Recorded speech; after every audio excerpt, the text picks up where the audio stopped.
Hi, Michael Wright here. And Katy Gosset. And welcome to a special bonus episode of White Silence.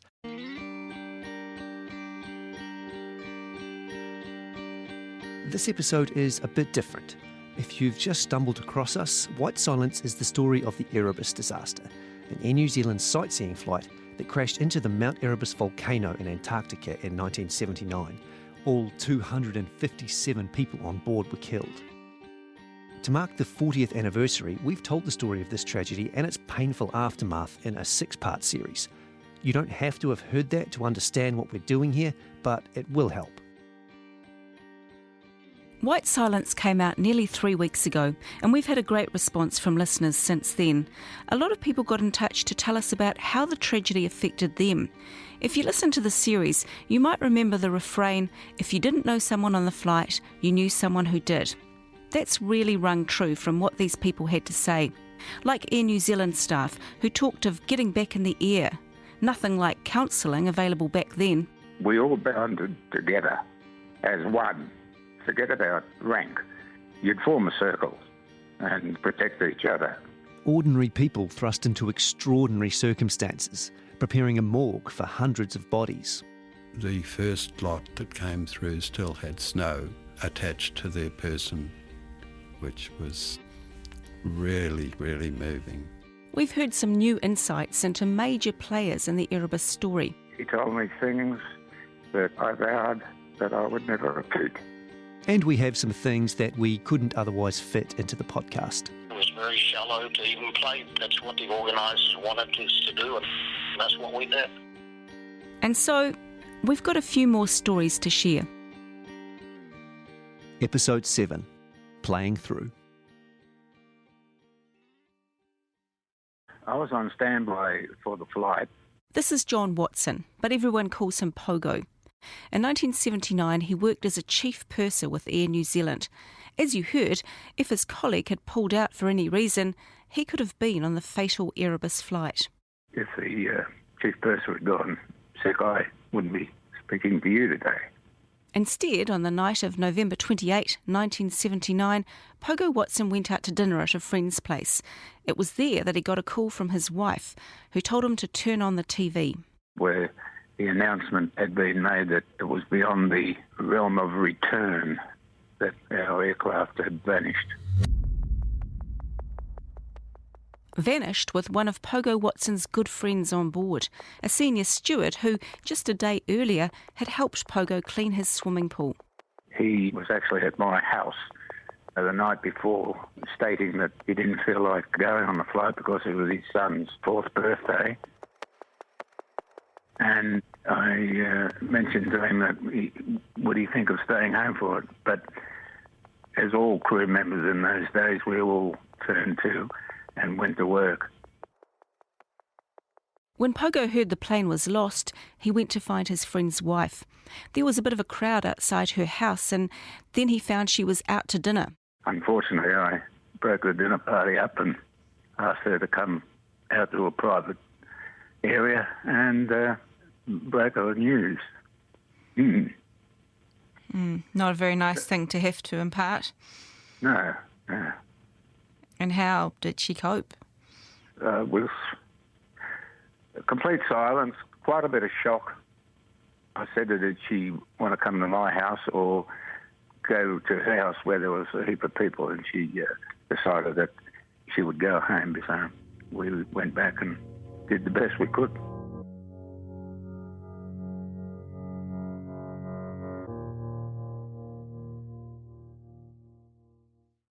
So my name is Annie, and I was ground staff for Air New Zealand based at Auckland International Airport on the 28th of November 1979. That day was a pretty regular one for Annie. She had a 2 to 10 evening shift working in the documents department underneath the airport. At one point, she went up to get some files from the check-in area and headed back downstairs. It would have been about 5 in the afternoon. And there was a policeman there. And normally when policemen were in the documents section, they were looking for a naughty person who had come in or out of the country. And I said, oh, who's been naughty this time? And the policeman said, No, I need the 901 flight file because the plane's missing. A few hours later, somewhere around 8 or 9 o'clock, ground staff were called together. All they were told was that an announcement was about to be made to relatives of the passengers who were anxiously waiting for news. Once that news was given, they were to help anyone who needed assistance. It is a blurred recollection, but I can remember them saying, by 9 o'clock the plane will be out of fuel, and we still don't know where the aircraft is. Do you remember the reactions of people?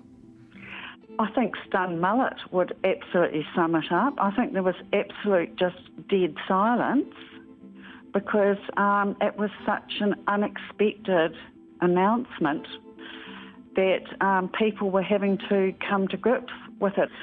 And I guess after, a minute or something like that, then people were sort of asking questions of, where can it be? Like any kind of questions, Katie.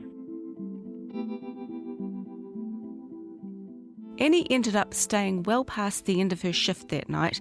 She got talking to a group of men who'd been supporting their friend. His wife was on the plane. She answered their questions, although she had no real technical information for them. About 1 a.m, she drove home, as shocked as the relatives she'd been talking to. State of disbelief, state of how can that happen? How can a plane go missing? What's going on? Just in a fog, really.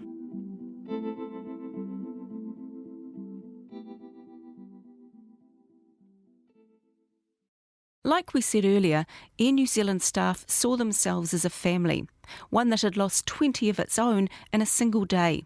Pogo Watson again. We all bounded together as one. Forget about rank. You'd form a circle and protect each other. Because staff just had to get on with it. 2 days after the crash, Pogo Watson was back on a flight. One of the cabin crew with him had lost a brother at Erebus, but insisted he could carry on. It was business as usual, with a few differences. On some flights, newspapers that carried stories on the crash weren't handed out in the cabin. But it didn't stop other passengers bringing on their own newspapers, etc. But it was a confusing and questionable time for us all, where aftermath of that, why and how and questions being asked. Most passengers were pretty good, Pogo said. Supportive, respectful, but there were a few who went the other way. Clowns, Pogo called them. Do you know anything about Erebus? What do you think about it? You blokes don't know what you're doing. Things like that, unprofessional remarks. But that was very, very, very, very little. One of the stewards down the back, senior, was going to pull a passenger out of his seat, but luckily, with the help of everybody, that was quickly diffused. Pogo Watson knew Jim Collins, who'd captained the Erebus flight. He'd flown with him a lot and considered him one of the top 5 pilots in the company to fly with.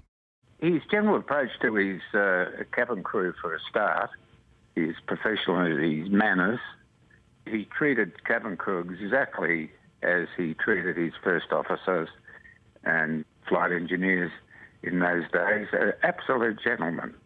One always felt safe knowing that a person like Jim Collins was behind the controls. And I have no doubt about his capabilities and his decisions on that particular flight. Air New Zealand staff stood by their captain. They tried to help each other too, with a new support group for bereaved family members. But they were warned that if they felt they were getting too close to the families, they should pull out. I did it for 2 years. In the end, excuse me. I felt it was taking too much effect. Yeah, it was hard. Yeah, very hard. Because I still had in my mind, as I do today, that if the chief person had got sick, I wouldn't be, well, I guess, in this lucky position today.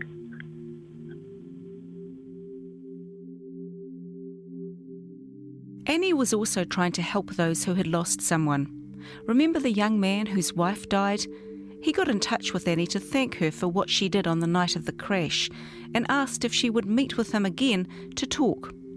He was quite disturbed, of course, and very, very upset about his wife dying.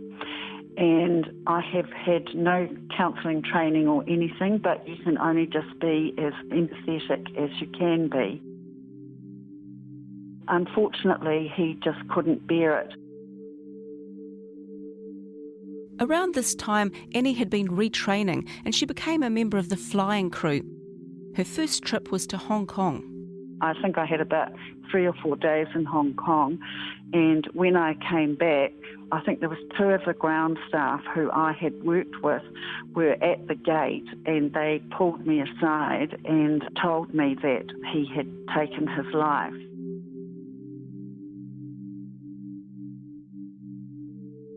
Were you given any help with that experience, having become... Back in those days, counselling was a new word. It didn't even exist.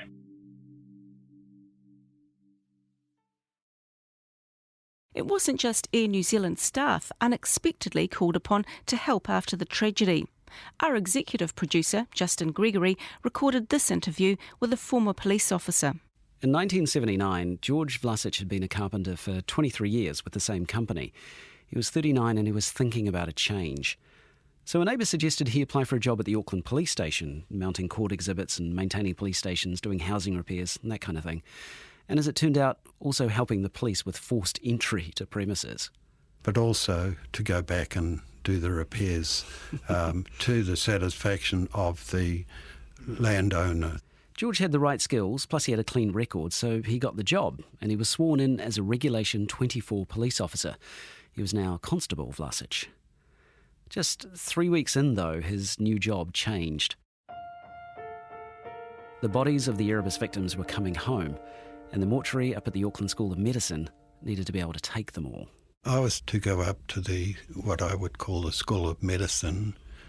I don't like it to refer it to the mortuary, but it was what I will always hopefully call the School of Medicine, to ascertain what was required to accept the souls that were going to be returned. We realised that there were insufficient bodyboards, for example. So, yes, we designed and built 150 bodyboards out of what I would say high-density custom wood. We also had to build extra shelving in those refrigerated areas. The team also put screens up over the windows to prevent anyone seeing in, or worse, taking any photos. And so for 3 weeks, George and his teammates laboured to get the boards ready, as well as constructing clothing racks to hang Air New Zealand uniforms on. Matching the uniforms to the souls helped to identify the crew. All of them felt the responsibility to get it right, for the souls, as George calls the victims, and for their families. It became automatic. We knew that we had a job to do. We needed to respect the situation. And George was there to meet and receive every one of the souls as they arrived.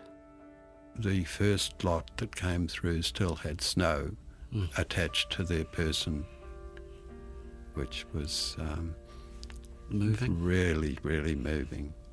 At that stage of my life, I didn't realise what counselling was, but my wife, Anne, was my sole help at the time, and we were able to talk about it between ourselves, but I didn't talk about it with many other people.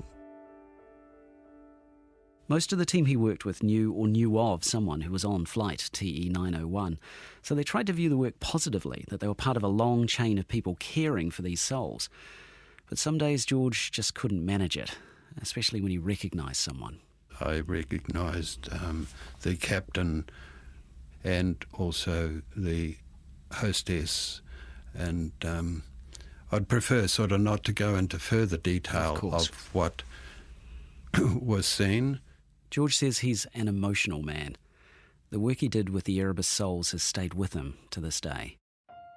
It took me about 2 to 3 years to be able to go to the Waikamete cemetery, to be sitting down and saying sorry. It was really, and my wife accompanied me, and we just held hands. George isn't sure he can let the Erebus disaster go, and he doesn't even know if he really wants to. Again, it's about respect for him. And above all, he wants the families of all the souls he cared for to know one thing in particular. Their loved ones were, at all times, treated like they were family. From the arrival at Auckland to the departure at the cemetery, they were treated with total dignity.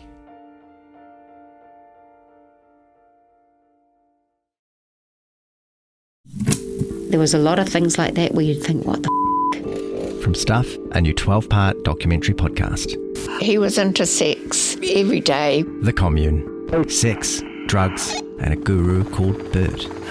There are crimes, but this isn't a whodunit, it's a whydunit. Good God, adults agreed to this? The Commune. Find it now on your favourite podcast platform or at stuff.co.nz/thecommune. You've already been welcomed to Centre Point. If you followed the White Silence podcast and some of our other coverage, you might recall the home movie filmed by one of the passengers shortly before impact and recovered from the wreckage. It's eerie to watch. People drinking, relaxing, taking photos and crowding around windows to get a look at the icy landscape below. No idea that they only have minutes to live. You can see some of this footage on the Stuff and RNZ websites. We thought for a long time before publishing. I talked to family members of victims and editors at the office. I didn't want it to be something gratuitous or traumatic. In the end, we decided to run it to help refocus the story of Erebus and the 40th anniversary on the victims themselves. Erebus has been so dogged by controversy that the stories of the passengers can kind of get lost in the noise. A lot of victims' families have felt voiceless and marginalised over the years. One person we heard from after we published was Peter Moody, who lives in Drury, just south of Auckland. He knew someone in that video, someone special to him. If you've seen the footage, you might recall a distinctive young woman walking down an aisle, blonde hair, dark glasses and carrying a camera. Her name is Melinda Arnold. She just turned 17, one of the youngest people on the flight. Peter Moody was her boyfriend at the time. He'd never seen the footage, only heard it existed, and when he saw it, he was stunned to see Melinda looking back at him after all these years. He wrote me an email about her. It was so beautifully done, I asked him if we could use it. Peter's words here are read by an actor. Melinda had her whole life ahead of her, but taken from us so young. She was my dance partner and girlfriend. We were good ballroom dancers. Melinda loved to dance. I lost the passion when I lost her. Equally tough was that the flight was a special birthday present from her Aunt Valerie, who also was lost that day. Melinda was also my first love, and I guess the double tragedy of losing a special friend so young and being part of a national disaster was, at the time, extremely emotional for a young man. Not only for me, but all our young friends that were around. I think in part today, whenever I see and hear of a teenager's life lost in any tragic accident, I feel deep empathy for the friends that are left behind. And also reflect on how the young today seem to be more free to talk about such tragedies. I think there is also more support networks around for managing grief. In 1979, our youth didn't have such freedoms or the support. Seeing Melinda on that passenger film footage brought back deep emotions for me, and an awareness that I didn't really have full closure in myself. I didn't realise that I'd suppressed so much from that day, and how that had affected me all this time. But the footage is very special. Actually seeing her and knowing that she was enjoying the moment gives me a smile and adds to a repertoire of fond memories. I'm surprised in myself that what I feel now is as real as it was 40 years ago. I am glad that 40 years later, the story is retold, reflected on and shared. It is great that finally a national memorial in one place will pay due respect to all those that lost their lives on November 28, 1979. I remember that day so vividly, even 40 years on. These days I have a beautiful, supportive wife, now married 30 years and still growing strong. She never met Melinda, but understands how it all fits in with both our lives. She will be by my side at this special commemoration, and later we will visit Melinda's grave. You might remember that way back at the start of episode 1, we promised that you'd hear from a US Open golf champion. That's because a strange footnote in the Erebus saga concerns a golf tournament scheduled to start in Wellington the day after the crash. It really wasn't part of the narrative of the disaster, but it's a unique story and sorrowful in its own way. Here's Mike on the 1979 Air New Zealand Open. Air New Zealand Chief Executive Maury Davis loved golf. He played so much, he even crossed paths with Peter Mann a couple of times. The judge was a decent golfer himself. Davis once said they got on pretty well after their first match. Mann apparently didn't remember it, but Davis was sure. They had a few drinks in the clubhouse, he said, and organised another game. This was years before Erebus. The reason I'm telling you this is because Maury Davis's love of golf played an unlikely role in the aftermath of the Erebus disaster. On the day of the crash, November 28, 1979, Davis was on the course, but he was working in a way. Starting in 1978, Air New Zealand sponsored a professional golf tournament, the Air New Zealand Open. It was Davis's brainchild, and the airline spent a ton of money on it, hundreds of thousands of dollars. Here's former tournament organiser Paul Gleeson. It was bigger than the New Zealand Open in prize money. It was bigger as far as attracting international players. And in fact, it sort of set a new standard for professional golf tournaments in New Zealand. We developed all sorts of new things that we all take for granted now, like hospitality tents and courtesy cars and all those sort of things. So it was quite a prestigious event.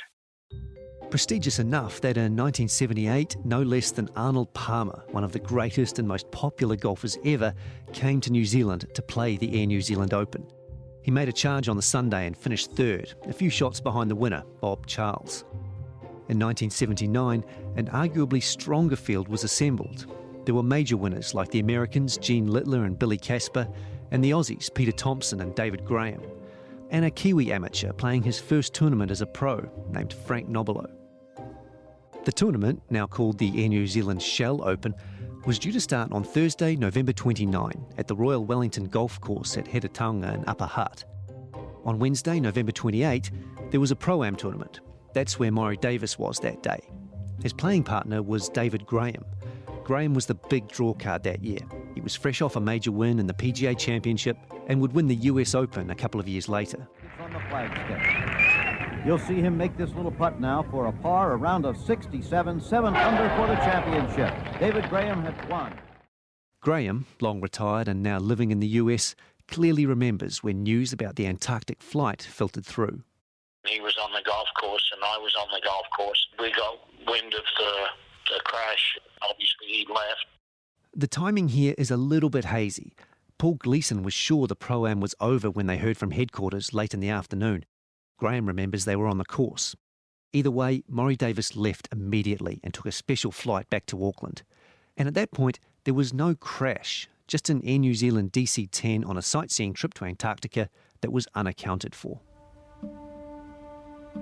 Last contact was made at 2:30 in the region of NAF McMurdo. The aircraft was flying in good weather conditions. Visibility is about 40 kilometres. So really conditions were excellent down there. Well, it's with great regret that we must now accept that the aircraft is lost. Fuel reserves were exhausted approximately half an hour ago, and the aircraft has to be down. The plane was finally found on the slopes of Erebus around midnight. Maury Davis, now back in Auckland, addressed the media. Just wanted to tell you that the wreckage has been sighted in the Antarctica on a location which indicates Mount Erebus. Tournament director Paul Gleeson, who worked for Air New Zealand then, watched the news on TV with his colleagues. It was dreadful. I had a personal friend on board. It was just diabolical. A lot of the cabin crew we knew. As the week progressed, there were more and more people that we knew, because Air New Zealand was a big family, really. Erebus was the worst peacetime tragedy New Zealand had ever faced. At the time, it was the 4th deadliest air crash ever. And the airline involved was staging one of its biggest promotional events the next day. It was an appalling and unprecedented confluence of events. But late on Wednesday night and the early hours of Thursday, there wasn't too much thought about how the crash might affect the tournament, except for one thing. The Royal Wellington course was blanketed in Air New Zealand signage, much of which sported the company's new slogan, "Nobody does it better." Staff worked through the night to take it all down. I believe it was just listening to the early morning radio, what had happened, and then getting to the golf course, and there were men on course dropping the signs, and flags were at half-mast. This is Phil Aiken. In 1979, he was 18 years old, an amateur golfer playing one of the biggest tournaments of his life. He was so focused on his game, he hadn't heard the news about the crash on the Wednesday night, or thought about what it might mean for the tournament. I was only 18, probably unaware of the impact that it was going to bring. Just a little naive, perhaps. I was very much into trying to get myself around the golf course and do myself credit in what was a really strong field. On Thursday morning, Paul Gleeson drove out to the course. At this point, no one had mentioned cancellation. We weren't sure what was happening. It certainly wasn't suggested then. It was only later in the morning that we were approached by Bob Shearer, an Australian professional. Bob Shearer had been talking with some of the other Australian pros, guys like David Graham and Roger Davis. According to media reports at the time, the Aussies told the organisers they wanted to withdraw as a mark of respect. The story cited New Zealand PGA rules that any player who pulled out of a tournament for anything other than medical reasons could be fined up to $200. But Gleeson recalls Shearer wording it differently. He approached us and said that some of the invited players and the other players had been talking, and they were suggesting that if we wanted to cancel the tournament, they wouldn't object. They would support that. David Graham, one of those invited players, remembers the same. We felt so bad, obviously, like the whole country did. And I had said, if you cancel the tournament, you've got my support. And I think all of the players decided that we would go with whatever decision that they made. So, with the players on board, whatever happened, organisers had a decision to make. Gleeson called Maury Davis in Auckland. I rang his office and spoke to his secretary, explained the situation, and she went and spoke to him and came back and said, no, it's his desire that the tournament should continue. Davis had thanked the players for their sympathy and asked that they play on as a personal favour to him. So that's what happened. David Graham again. It was very difficult. We were playing golf in the shadows of something horrific, and it was hard to play. The atmosphere was gloomy, but we played and we did the best we could under the circumstances. Phil Aiken, the 18-year-old amateur, cleared his head and started his round.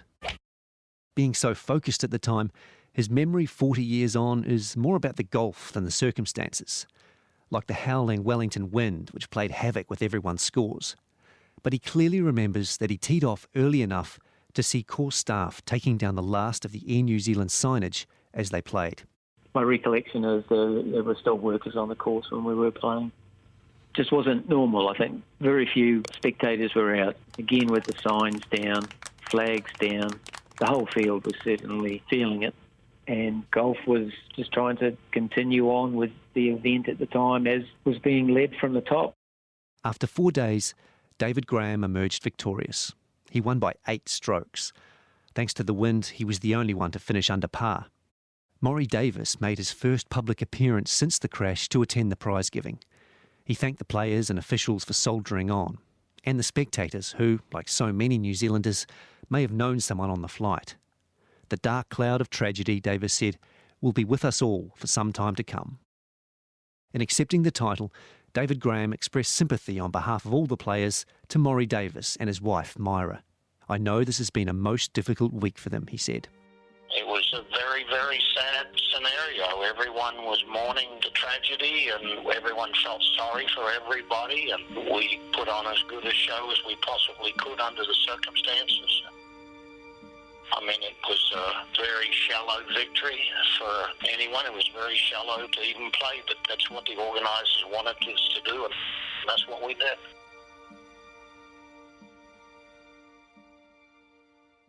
Maury Davis was central to the story of the 1979 Air New Zealand Open and, of course, the Erebus story as a whole. One thing you always feel as a journalist is that you want to give each side a fair go when you tell a story. With Erebus, it sometimes felt like Davis got cast as the villain, partly because he was a pugnacious character and partly because so many people got behind Justice Peter Mann and his version of events. But the thing is, apart from one long interview, Davis never really revealed very much about who he was or how Erebus had affected him. It was clear that not everyone liked him. Annie, who you heard from earlier, struggled with his people skills, or lack thereof. The only involvement was when he travelled on the aircraft and boarding the aircraft and disembarking the aircraft. He never looked you in the eye and he grunted. Personality of a gnat. I guess in those days, managing directors just didn't have to have people skills, so to speak. He did not have people skills at all. Pogo Watson describes Maury Davis as a man's man. Pogo was the vice president of the Cabin Services Union, so he had a bit to do with Davis, even after his retirement. Not too many people know this, but one evening, Pogo decided to pay a visit to Maury Davis, even though he had never been to his boss's house before. When he knocked at the door, Davis's wife Myra answered and let him in. And his voice from down the hallway called out, "What do you want? What are you doing here?" And I said, "I've come to apply for the gardener's job, and I think I'm in the nick of time." And he said, "Get down here." And we had quite a session that night, and he told me things that I vowed that I would never repeat, which I would never do today.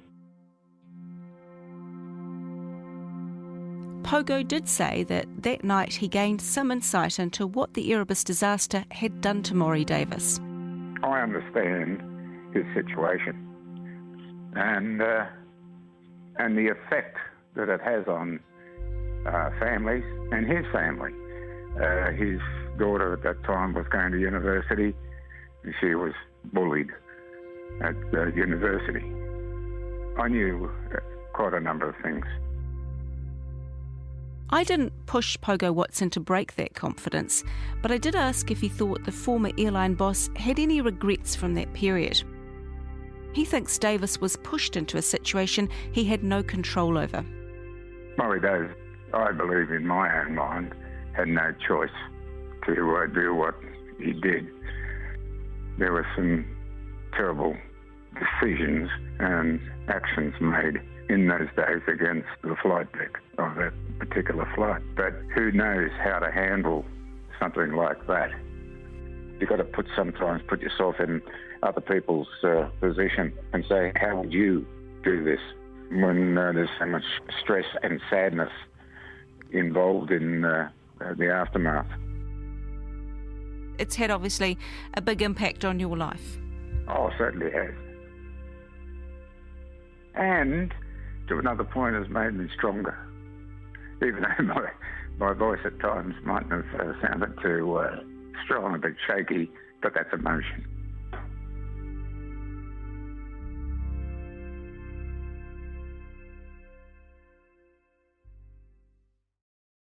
And so that's it for now.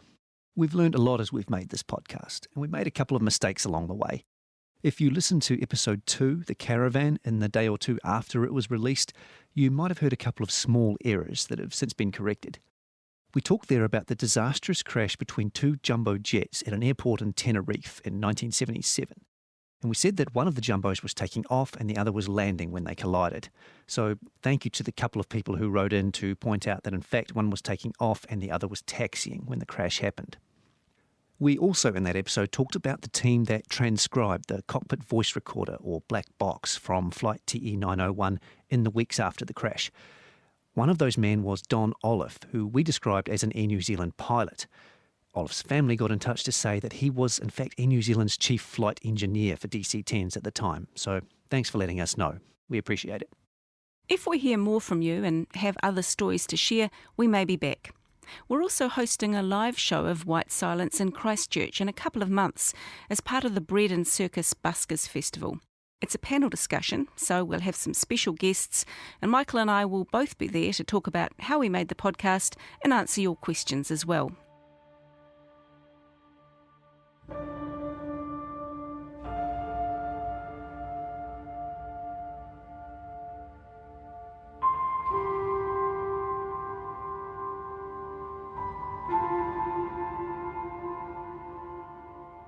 This has been a fascinating and moving project to work on, and for me it's filled in a gap I didn't quite realise was there.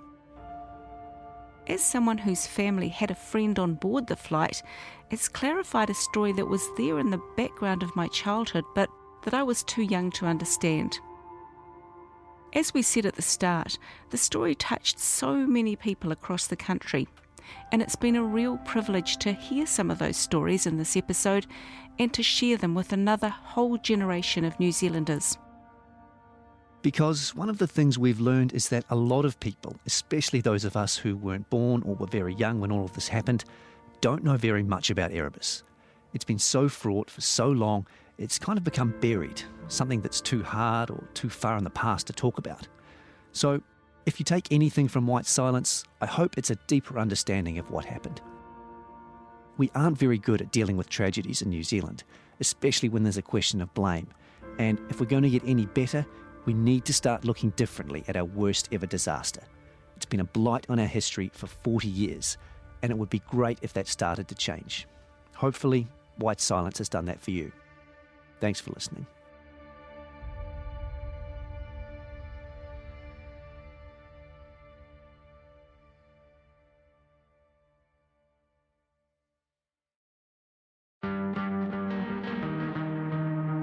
White Silence is a joint production by Stuff and RNZ, written, presented and produced by Michael Wright and me, Katy Gosset.